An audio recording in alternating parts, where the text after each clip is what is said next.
225. Wow. So your point, you ingest, you know, he jokingly says it, and he's 100% true, being true and honest. Well, when I had our team meeting and say, listen, there's only 2 ways. If you can't, listen, the most you'll ever make is 3% usually on average. That's if you're only getting half. There's only 2 ways to grow your business. There's 3 ways. Cut your expenses, close more deals, and increase your average sales price. So what are we going to do to approach those 3 things that we control? Immediately behind Kevin is Kristen Cole, whose average sales price is 206,000. Yep. 216. Right behind that is Dar. Anybody got a guess? 308. Yep. So obviously, average sales price can really have a determining impact on your units closed, all those things. And you know, to use bold a little bit here, what you focus on. So if you give mental energy towards increasing your average sales price, I would almost promise you it will happen. Mr. Val, do you have a comment you'd like to share? Well, I'm just... Ken Moore, go ahead. That's funny. Thank you. I like that. And normally, the $125,000 condo takes twice as much effort as the $350,000 I'd say single-family always. home, right? So you can be choosy, provided you're lead generating and you have more leads than you can handle, right? To which listings you take and which ones you deal with. Absolutely. It can be and it ends up being a spiral, because what happens is people that are buying $200,000 houses know people that buy $200,000 houses, and they refer it to you. The best thing you can do for your business, if you want to say sell properties at $300,000 to $400,000, go look at that inventory and know it like nobody's business. Because then what will happen, and we did that with Stephen Ollendorf. Stephen was mad because he was writing on our team. He was writing contracts on smaller properties. They said, go know the inventory between $300,000 and $400,000 if those are the contracts you want to write. So he took like 2 weeks where he just dedicated himself. And next thing you know, what's that? He focused on it. He focused. Next thing you know, he's closing these deals. And it's because when he got a lead or someone said, he goes, I know the best deal. And now he's speaking from confidence and knowledge is what buyers want. Absolutely. Yeah, and that's what you do. You begin to know. Now, hear me right. There's nothing wrong with first-time home buyers, right? Because what is first-time home buyers' business? 3 and 4 years business out. Because you're gonna provide amazing service. You're gonna take great care of them, and when they're ready to sell and upgrade, who are they gonna call? Because you've stayed in touch with them purposefully using your 33 touch and your database. And that is truly the best way to increase your sales price. Is you sell that house, you sell a bigger house, then you sell. Sure, absolutely. But that, which is gonna, there's a natural occurrence there, an ebb, a flow of the business that's gonna, show up over time, and that's wonderful. Gravy. It's awesome. Well, it's not gravy. I wouldn't say it's gravy because you've worked it.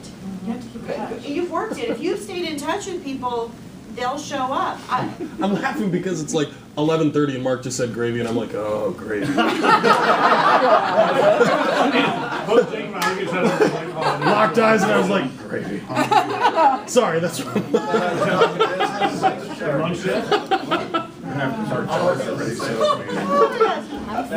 You'll never do We're just motivated by our stomachs. Life is just killing time between meals. And some of you just got that. I have no idea where I was going with this. I'll share with you. I had a client that had an absolutely stunningly gorgeous home on the hillside, $600,000+ home. I worked and sold his 4 investment property condos for $127,000 over the course of 5 years. Now those were hard deals, those were not fun deals, but why was I absolutely willing to make that investment? I wanted the big house on the hill, but I had to earn it. So that wasn't gravy when it showed up. I earned it over time by performing on the little deals and establishing trust. But my point is that you're going to have a natural flow of your business, that the price will increase as you put people into first-time homebuyer homes. It does take time. They're not going to sell tomorrow. So in the meantime, you want to reinforce your sales price by thinking about it. Okay. Any other questions on average sales price? Guys, the reason we all 3 have these here is we're here to answer your questions when you leave, and we will be happy to give it to you what yours is before you walk out of here. Okay, next one that you need to know is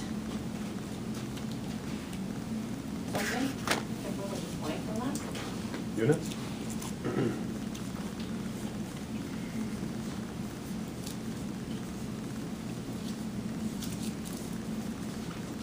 Number of listings closed, and I'm talking about seller listings here, okay? How many listings did you close? Now, you're gonna have to do this research as well. We can get you the grand total, but you're gonna have to go back and divide it up. Why is it important to know how many listings you had closed? You want to know your percentage of listings to buyers. You need to know your ratios. You need to know your rate, because you're gonna be tracking every week what you guys do. I gotta tell you, I'm just gonna brag on Dave Brown, July Leslie, Dave and July right now. They are in coaching on Friday. Oh, I didn't wanna leave anybody out. No, Steve, Larrett. These guys come in, and I mean, they know their numbers. They can tell me how many, I mean, July, and it can be rudimentary, right? I mean, let's just be honest. Your spreadsheet looks like mine. Oh, it's nice. It's a yellow legal pad with lots of notes, but every piece of information is there. Even things like, I'm pretty sure they were drunk when I just spoke with them. It's really entertaining. It's a lot of fun. But she tracks it all, right? So she knows how many calls she's making. When Steve walks in to report on the Dimick team, he can tell me how many dials, how many. You walked into your team meeting last week. I heard a story about you, Miss Liz. And you had something pretty significant to report, that after 60 days, 90 days, 90 days, 60 days, 60 days of purposeful lead generating, the Dimick team every day, 9 to 11. Doors shut, can't get in, they're lead generating. You reported, correct me if I get this wrong, 11 pending transactions, 9 of which were a direct result of the phone calls that have been made in that 60 days. Now, would she have known that if she hadn't been tracking it? You walk in and look at Liz's desk, she has, I mean, it's crazy. Like, and you don't have to be crazy high C, that's my point.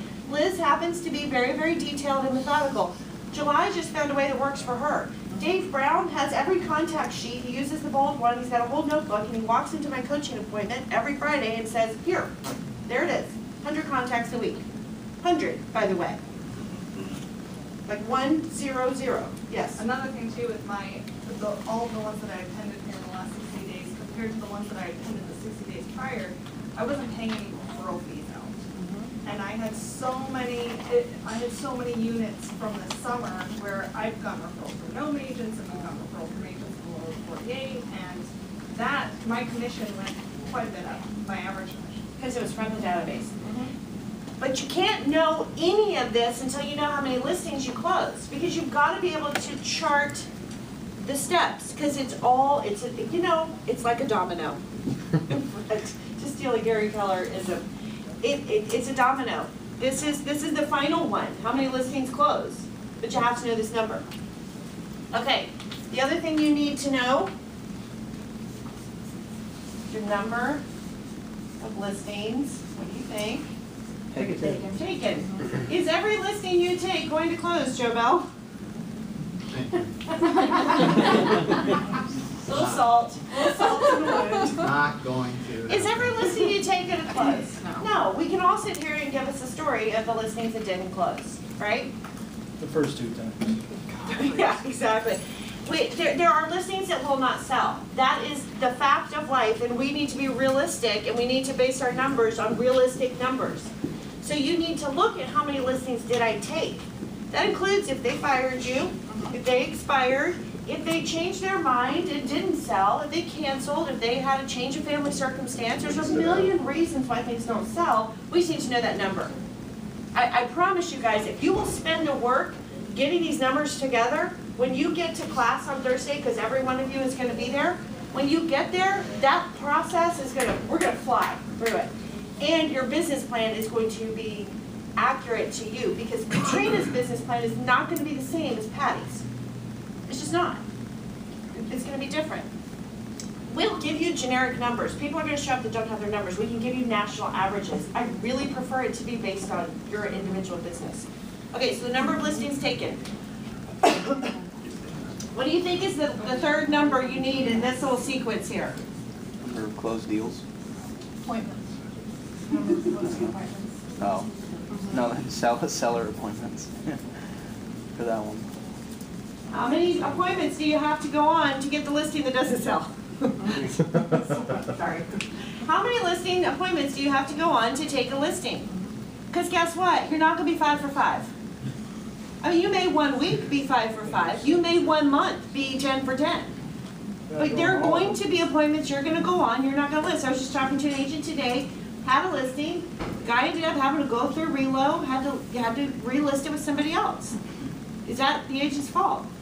No, it happens. But how many appointments do you have to go on? Why do we need to know this number? Conversion ratio. You've got to know how many appointments you need each week. And if you're just throwing spaghetti at the wall and hoping something's going to stick, we're just going nowhere. Some of it does. When it's done. Correct. Al dente. Al dente. That's great. Thank you for adding some vocabulary today. So understand that. Now you get to develop what we call conversion rates. You're going to have a conversion rate of appointments to listings, and you're going to have a conversion rate of listings taken to listings closed. It's very easy. If you can't figure out the math, it's okay. You can very quietly come talk to me or Alice or Shana or Jacob, and we'll help you figure out. Actually, don't talk to me because I can't figure out the math either. Talk to Joe Bell or Jacob, Felisa, and we can do the quick math for you so you've got your conversion rates. Now, you need to take this exact same process and repeat it for what? Buyers. Buyers. Now, for those of you who've taken the business planning clinic before, you are not allowed to answer this question. What is one of the things you're going to see different from here to here? What do you think will change? Percentage-wise, or what you're looking at? Percentages will change. Why will percentages change? You usually have a higher rate of buyers that you list to buyers that close. You just do. The national average, I believe we use like 80% or like 90%, or I can't remember if it's 85. I'm still prepping for the business planning clinic. Like 85% of buyers that you list to buyers that you close. You will see, many times you may see a 60% conversion rate here, particularly in the down market. Our market right now is pretty good, so that number is probably going to be higher. But hey. He's dying here. I have some. You can separate them if it works better. Do we need to sit you in opposite corners of the I'm totally kidding. So you're going to see buyers' conversion rates are going to be different, which is immediately to the newer agent or to the agent that's not necessarily thinking all the way out strategically, what will they tend to think sometimes? I need to build a buyer-based business. Because I get higher conversion rates. What that's not factoring in is the amount of time it takes to close those deals. Well, Talk to Liz. Right? The buyer, a new agent, can get quicker money with buyers. And they're going to. They're absolutely going If to. they get a buyer right off the bat, they can close the deal as opposed to actually listing it, having to wait for the marketing time to get the offer on a listing. But really, if you want to survive in this business, you have to take listings. Yeah, and for those of you who are less than a year in the business, it is absolutely normal and natural that you will do more buyers than you will sellers, probably.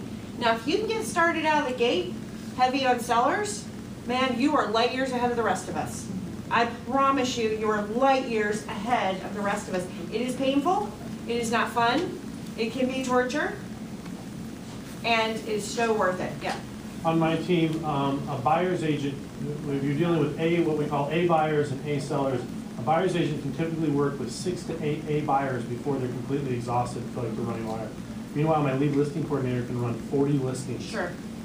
So think about that. If they're both, if Time you're gonna get leverage. 3% one way or the other, would you have 40 that you can handle on your own? Absolutely. Or 8 and be exhausted? Yeah, there is a lid to how many buyers you can take. I know I'm just picking on Liz today just because she's right in my line of sight and because I'm so proud of her. If Liz is gonna do more than 11 pendings, she's gonna have to leverage into a showing assistant. Because as wonderful as Liz is, she's teeny tiny and there's just but so much of her to go around.